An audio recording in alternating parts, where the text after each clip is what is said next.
Rasulullah sallallahu alaihi wasallam wa ila malaikatil muqarrabin wal malaikatil karimin yang mengakhtab ahbabillah min awalihim ila akhirihim wa sa'iri awliyaillah usulan ila awliya tis'ah summa ila masyaikina fiddin ulama'ina wa asatidatina mu'allimina wa dawil hudud wajibati alaina Asyik Al-Balul Karim Al-Bantani Syekh Ahmad Khatib As-Sambasi Yazid bin Isa Al-Fadani wa ila ahli khalal Syekh Khatib Al-Bin Kabawi wa ila Muhammad Nawawi Al-Bantani Syekh Junaid Al-Batawi Summa Abraham Misri Al-Batawi Summa ila Syekh Muttaba Al-Batawi anallaha yanfa'una bi asrarihim wa barik qulubihim karamatil dhadir wa fi radin din wa ila akhirah wa anallaha ila al-kubur minal muslimin wal muslimat wal mu'minin wal mu'minat Allah yaitu syahur birrahmah wal maghfirah wa yu'ibal inna nasrul munwarihim wa ulumihim wa kinamatin dan billatil gede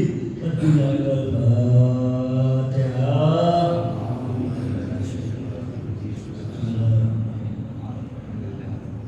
ya kanam ini surat muslim surat al-Baqarah Bismillahirrahmanirrahim. Alhamdulillah wa bihi nasta'in ala umurid dunya wad din wassalatu wassalam ala asyrafil mursalin sayyidina wa habibina wa syafi'ina wa maulana Muhammadin wa ala alihi wa sahbihi ajma'in amma ba'd. Hadirin jemaah yang berbahagia, di antara teori yang akan menjadi menguatkan keimanan kita kepada Allah, artinya tambah yakin dengan adanya Allah Subhanahu wa taala, yaitu melalui teori perawatan, perawatan, pengurusan dan perhatian. Ya, karena alam semesta ini, ya terutama makhluk-makhluk yang ada di bumi seperti manusia, ya binatang-binatang dan tumbuh-tumbuhan, itu semua mempunyai kebutuhan-kebutuhan yang untuk kelangsungan kehidupan itu harus terpenuhi, ya harus terpenuhi kebutuhan-kebutuhan tadi. Sedangkan mereka, ya manusia-manusia ini ataupun para binatang-binatang dan tumbuhan nggak bisa memenuhi kebutuhannya sendiri, ya harus ada yang menyediakan, mesti ada yang menyediakan. Ya seperti kalau kita melihat seekor burung yang ada di dalam sangkar. Nah, burung ini kan termasuk juga makhluk hidup yang punya kebutuhan untuk kelangsungan hidupnya. Apa? Ya di antaranya makanan dan minuman. Dan makanan minuman ini biasanya yang kita tahu harus dia nyari-nyari. Ya, maka manusia umpamanya mereka tuh berusaha mencari, ya kebutuhan-kebutuhan hidupnya, harus berusaha, ya karena nggak ada datang sendiri. Nah maka mereka harus bergerak, ya beraktivitas untuk bisa mencarinya. Sedangkan si burung ini dia terkurung, ya di dalam sangkarnya. Jadi nggak bisa dia pergi kemana-mana, ya untuk mencari kebutuhan hidupnya dia. Ya, sebagaimana yang liar, bisa dia terbang ke sana kemari nyari makanan. Dia yang terkurung, yang di dalam sangkar ini nggak bisa ya pergi kemana-mana, terkurung dia punya badannya ya. Tapi begitu kita perhatiin dan kita saksikan, ini burung tetap dia hidup ya, tetap dia bisa hidup. Nah tentu ya burung ini ada yang menyediain, ada yang menyediain kebutuhannya. Jadi dia nggak perlu terbang kemana-mana ya, karena di dalam kandang itu, di dalam sangkar tadi ternyata kita lihat ada tersedia ya makanannya ya, minumannya, kandangnya juga bersih. Melihat keadaan seperti itu kan akal pikiran kita udah bisa menebak ya, udah bisa tebak, wah ini ada yang ngurus ya, kalau ada yang ngurusin mati kelaparan dia. Walaupun kita ini nggak tahu orangnya karena nggak melihat umpamanya, tapi jelas ya akal dan pikiran kita udah meyakini ada yang ngurus dan memperhatikan atau mengawasi ini burung. Nah sekarang ya makhluk-makhluk hidup ya yang ada di bumi ini seperti manusia ya, binatang-binatang dan juga tumbuh-tumbuhan, mereka juga ya banyak membutuhkan ya, ada banyak kebutuhan ya, seperti makan dan minum tadi ya, selain udara, cahaya ya, air ya, kayak tumbuh-tumbuhan kan nggak bisa hidup dia kalau nggak ada air ya. Kalau itu pohon ya cuman terbatas ya, cuman ada di kebun ya yang luasnya paling beberapa hektar, itu ada yang menyediakan air atau yang nyiramin airnya, yaitu tentu pemilik kebun itu sendiri. Dia yang berusaha untuk bisa nyiram, nyediain air buat tanam-tanamannya ya, buat kebun-kebunannya. Nah sekarang hutan belantara ya, hutan belantara yang luasnya bukannya puluhan hektar ya, bukan ratusan hektar, tapi jutaan hektar ya, bisa berjuta, puluhan juta ya, puluhan juta hektar tuh luasnya ya, itu hutan belantara yang berisi pohon-pohon, tumbuh-tumbuhan, kan juga perlu air. Nah siapa yang bisa nyiramin ya, siapa yang bisa nyiramin pohon yang begitu banyak, karena luasnya itu hutan sampai beratus juta hektar, mungkin ratusan juta hektar. Ternyata mereka itu bisa hidup ya, tumbuh dengan baik. Siapa yang nyiraminnya? Ya tentu ada yang nyiramin, Karena kalau ada yang nyiramin, pada mati itu pun punah. Nah, ternyata mereka tuh bisa berlangsung ya hidup kehidupannya karena hujan yang turun membasahi mereka.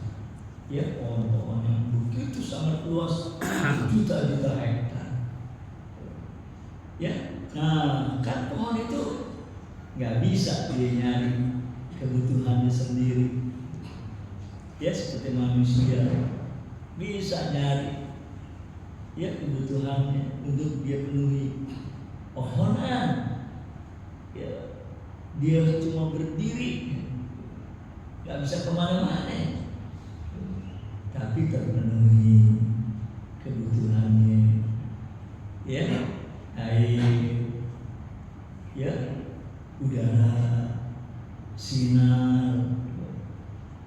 Nah kalau begitu ada ya kayak tadi kita lihat burung, ya ada kalau gitu ada yang ngurusin, ada yang ngerawatinnya, ya ada yang merhatiinnya.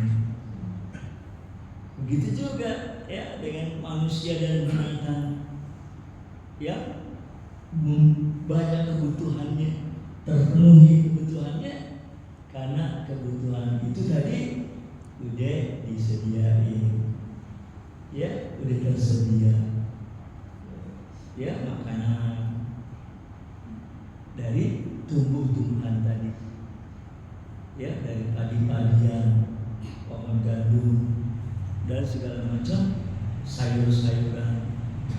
Ya, siapa yang numbuhinnya?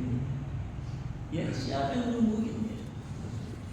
Sebagaimana dari utang, ada yang ngerawatin, yang memenuhi segala kebutuhannya dia. Ya, ada. Begitu juga dengan tanam-tanaman yang akan dijadikan makanan buat manusia. Ada yang numbuhin, karena manusia itu sendiri kan nggak bisa dia numbuhin. Ya, paling yang dia bisa nanemin.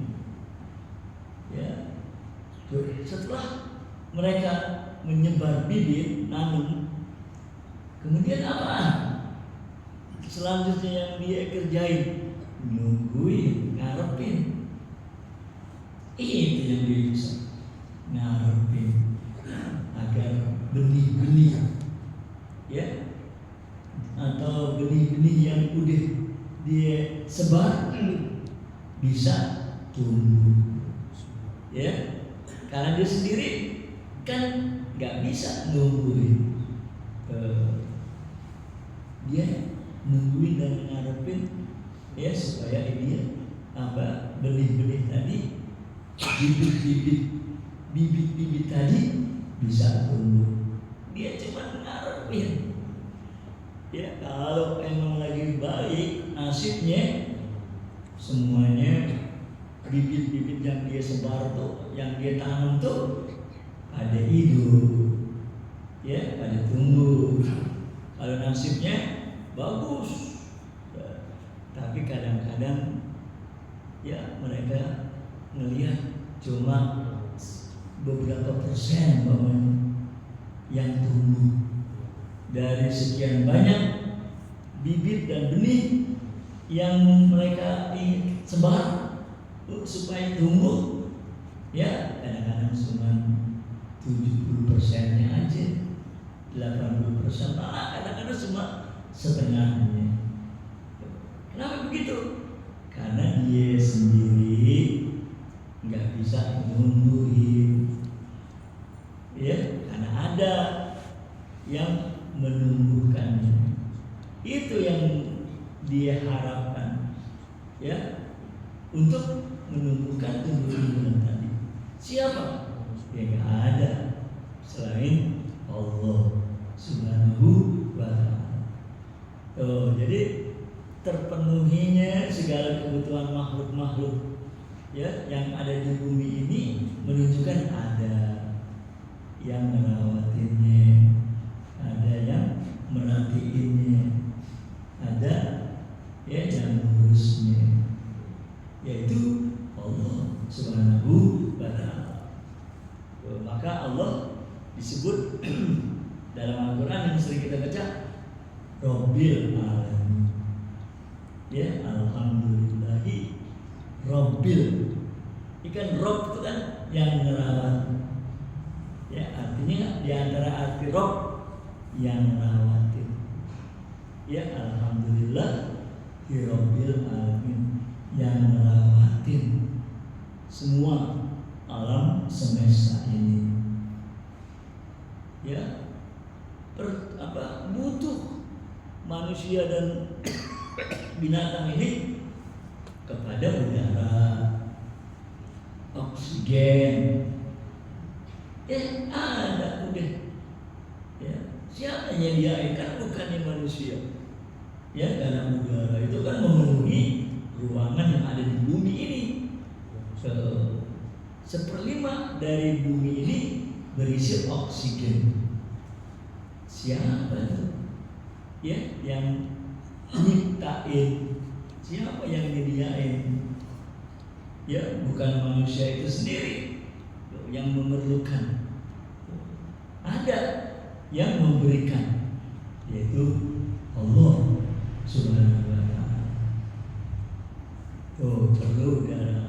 Binatang itu kan bernapas, ada hidungnya kita lihat, ya, perlu napas dia juga.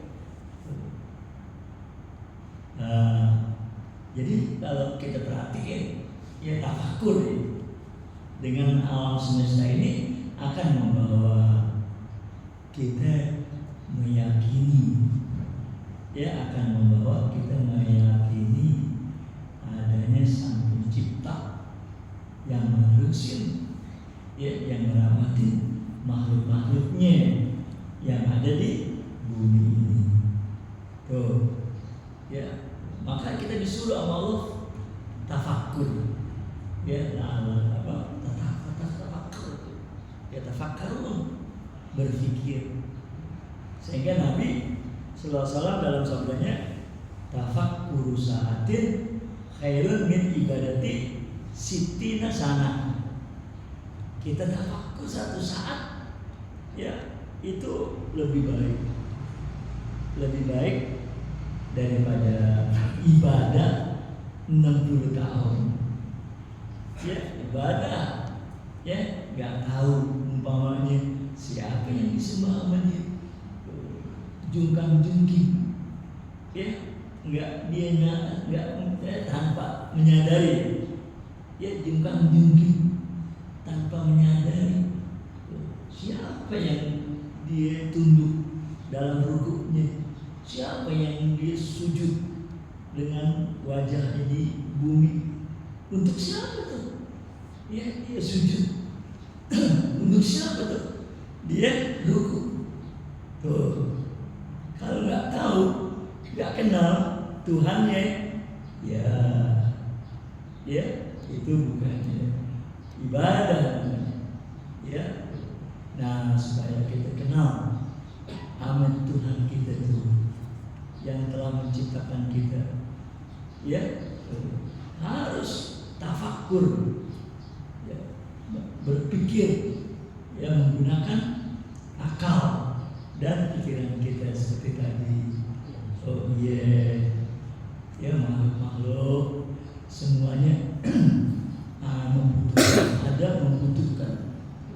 Siapa yang memenuhi kebutuhan itu? Ya Allah. Maka disebut as-somad.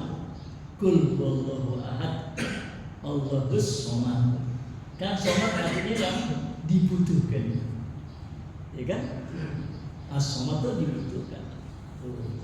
Jadi kalau kita terpenuhi kebutuhan kita, ada yang memenuhi, seperti seorang bayi, ya, untuk bisa hidup terus dia kan perlu makan, perlu minum, ya. Sedangkan dia walaupun udah ada punya tangan, walaupun udah ada punya kaki, tapi kan dia belum bisa bergerak mencari makanan dan air minuman. Nah, kalau bayi ini tumbuh, tumbuh, berkembang, akhirnya menjadi besar, ini tentu ada yang ngerawatinnya. Ya, pasti ada yang ngerawatinnya. Kalau nggak ada yang ngerawatinnya, mati dia kelaparan, atau kehausan, atau kalau dia dibuang, kan ada, ibu yang kejam, yang ngelahirin anaknya bukannya dirawatin, malah dibuang ke sampahan, pokoknya nggak ada ngurusin kan, akhirnya dia mati. Nah, kalau dia tumbuh berkembang, terpenuhi segala kebutuhan dia, ada yang mengganti popoknya, tentu ada yang merawatin. Itu sih pasti kita tahu, yaitu ibunya atau orang tuanya. Nah, sekarang makhluk-makhluk yang ada di planet bumi. Kita kan berada di planet bumi, perlu cahaya. Dari mana kita bisa dapat cahaya kalau nggak ada yang nyediain cahayanya? Karena kita tahu, kita mendapatkan cahaya itu dari matahari. Jadi ada dia disediain matahari. Waja'alna sirojan wahaja. Kami ciptakan lampu yang terang. Jadi terpenuhi kita punya kebutuhan cahaya. Karena Allah sendiri bikinin kita mata, nggak bisa berfungsi kalau nggak ada cahaya. Dan kita perlu panas, haroroh, panas. Dan panas ini juga kita peroleh dari matahari itu juga, karena matahari itu sumber panas. Tapi kita nggak bisa terus-terusan panas, mesti berubah, mesti berganti dengan dingin. Maka oleh Allah SWT yang mengatur alam semesta ini, ada siang panas, ada malam dingin, supaya kita bisa imbang, keseimbangan. Panas kita perlu, dingin kita perlu. Cuma itu semua keperluan tadi harus berdasarkan ukuran. Nggak boleh terlalu panas, nggak boleh terlalu dingin. Mesti ada ukurannya. Kalau sesuatu yang terukur, ada yang mengukurnya. Itu yang bisa kita tangkap dengan akal pikiran kita. Mesti terukur panasnya, dan dinginnya. Karena kalau terlalu panas, nggak bisa hidup kita juga. Terlalu dingin, beku, nggak bisa hidup. Jadi harus bisa diatur dan terukur. Jadi ada kalau begitu yang ngaturnya, ada yang ngukurnya, supaya nggak terlalu panas. Matahari itu dijadikan jaraknya sekian. Jaraknya sekian. Ada yang mengatakan para ilmuwan, jarak bumi dengan matahari itu ada yang bilang 150 juta kilometer. Ya, 150 juta kilometer. Kan di sini ya berdasarkan pengamatan tadi, jadi ada ukurannya. Ya sekian. Jangan terlalu jauh. Ya, sehingga matahari kita melihatnya kayak melihat bintang kecil. Itu terlalu jauh. Panasnya nggak bakalan nyampe. Ya, panasnya nggak bakalan nyampe ke bumi. Sedangkan kita perlu panas. Ya, maka diukur jaraknya sekian. Itu ada yang mengukur. Ya, karena kalau nggak ada yang mengukur kan, wah, berantakan. Ya, acak-acakan. Ya, nah supaya ya ada pergantian, karena kita panas, perlu juga panas, tapi perlu juga dingin. Ya, maka diputar-putar oleh Allah. Nah, maka bumi ini kan muterin matahari kan ini. Ya, bumi kita ini muterin matahari. Begitu dalam ilmu pengetahuan.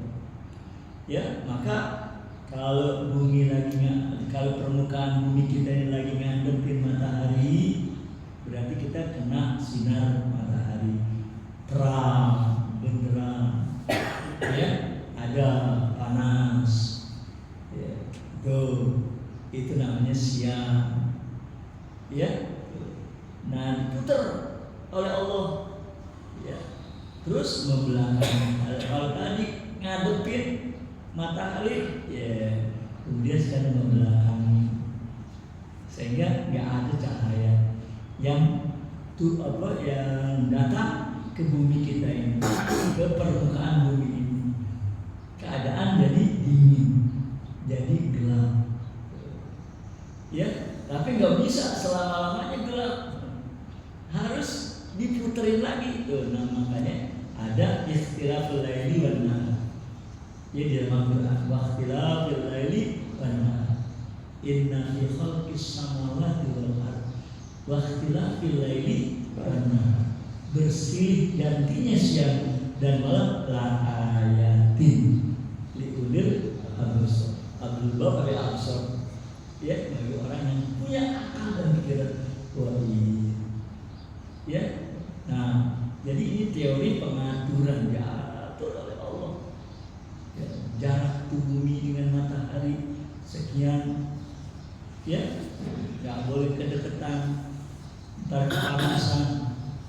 Karena dia kan sumber panas matahari, nggak boleh kejauhan sehingga nggak sampai ya cahayanya ke sini ke bumi, atau panasnya nggak sampai ke bumi.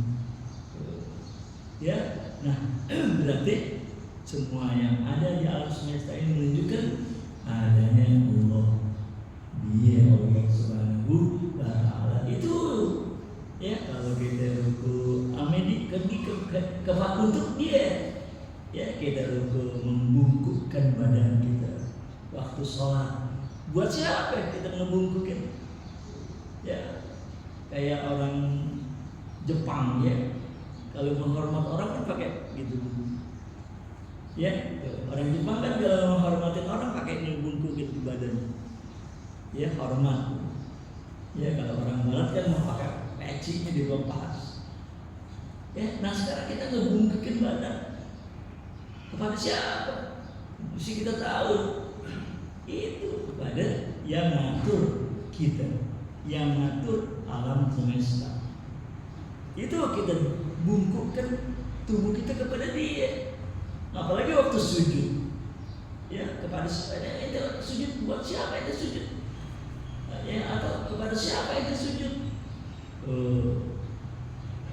Kalau dia nggak tahu, nggak sadar, ya percuma dia. Ya, bisa-bisa salah itikot nantinya.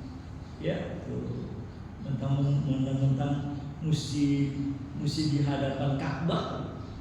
Ya, entar dia sujud untuk Ka'bah. Wah, itu berbahaya. Ya, kalau kita nggak kenal siapa yang kita tundukin badan kita, kepada siapa kita sujud, itu kepada yang menciptakan alam semesta ini, yang mengatur alam semesta dan yang merawati alam semesta. Ya. Nah, manusia sekarang kita kembali kepada manusia. Ya, untuk hidup manusia itu selain tadi makan dan minum yang udah disediain oleh Allah, ya, dengan menumbuhkan tumbuh-tumbuhan, ya, manusia supaya bisa bergerak dia harus punya tenaga. Ya, dari mana? Ya, tenaga itu datang ada di dalam tubuh kita. Ya, yang jelas yang kita tahu ya dari makanan. Karena kalau kita nggak makan kan lemes, ya, nggak bertenaga. Ya. Tapi yang kita nggak tahu itu makanan yang kita telan, yang kita masukin ke dalam tubuh kita, ke dalam perut kita. Kita kan nggak tahu bagaimana berubah atau bagaimana menghasilkan tenaga. Ya, bagaimana itu makanan yang masuk sama kita menghasilkan tenaga? Itu yang kita nggak tahu, ya, karena tahunya kita cuma memakai tenaga untuk berjalan, ya, untuk bekerja. Itu kan kita harus memakai tenaga, ya, untuk berjalan, untuk bekerja, untuk macam-macam. Kita perlu tenaga, ya. Sedangkan kita nggak tahu bagaimana badan kita bisa menghasilkan tenaga dari makanan. Itu prosesnya gimana?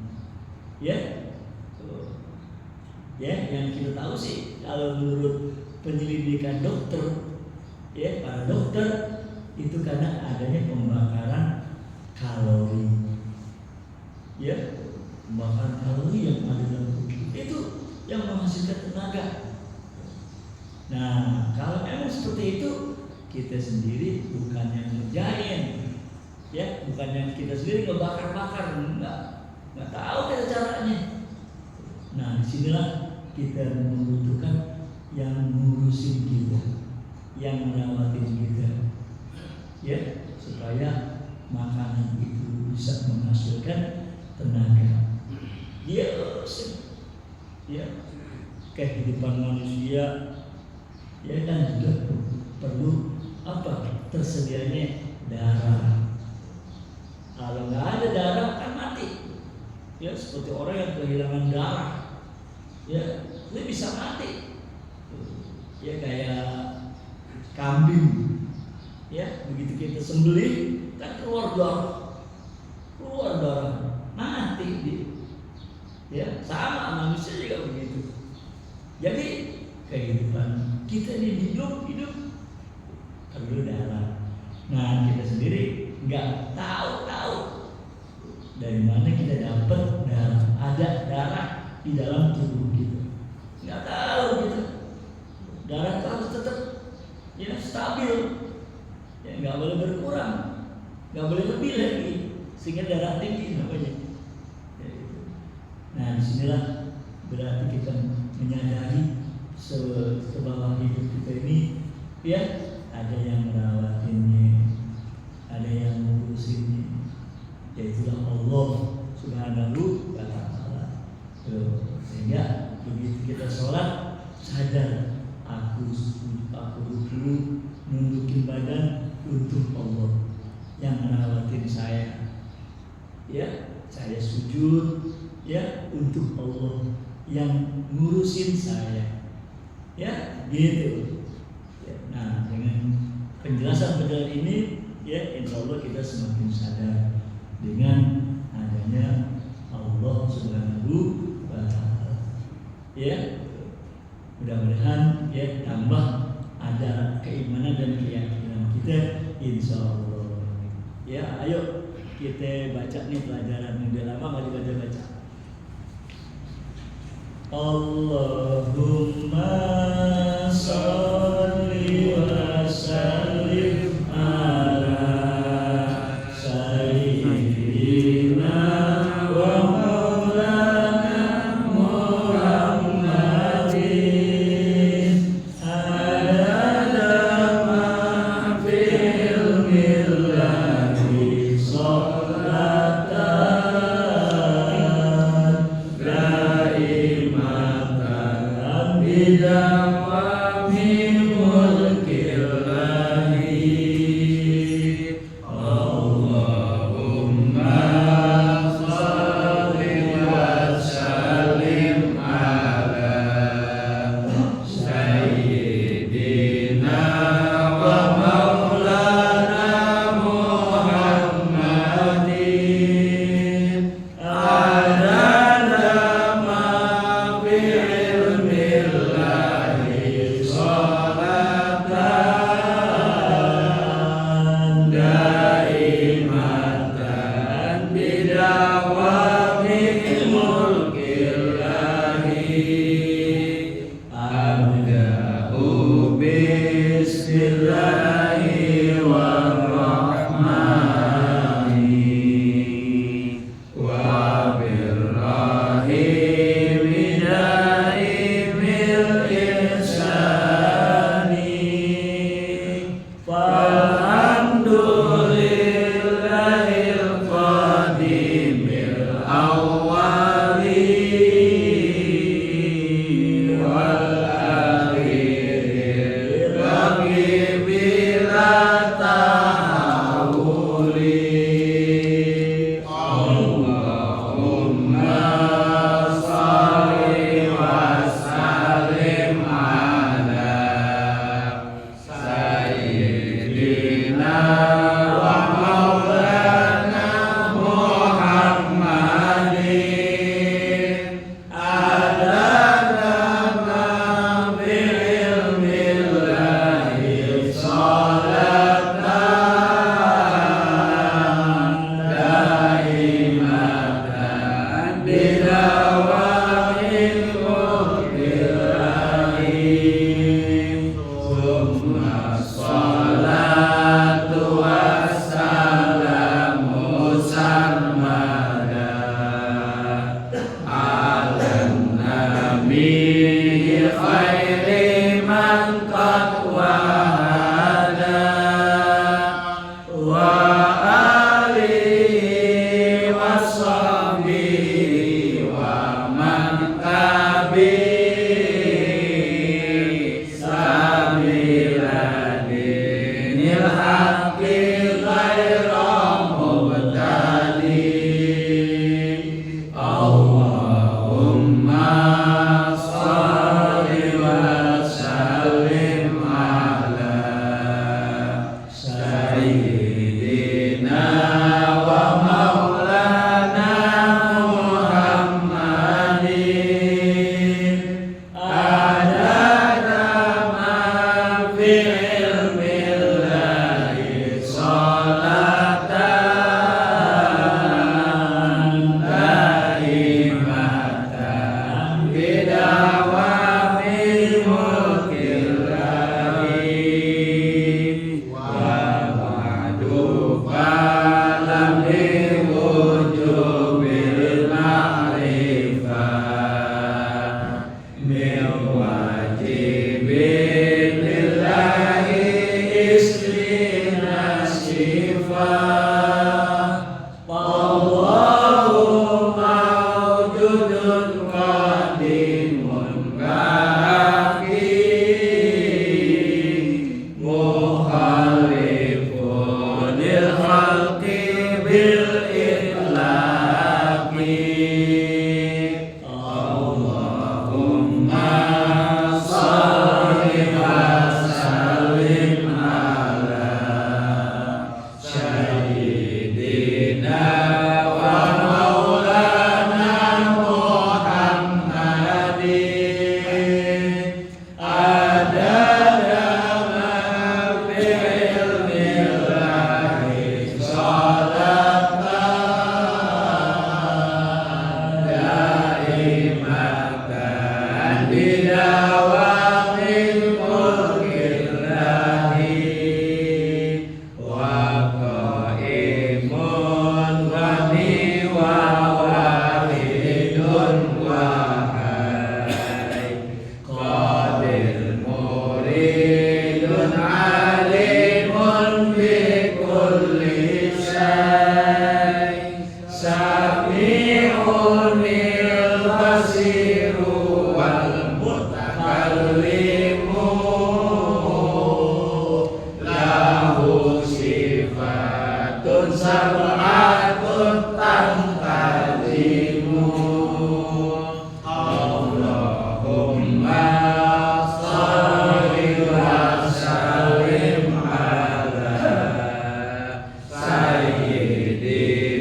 Amin.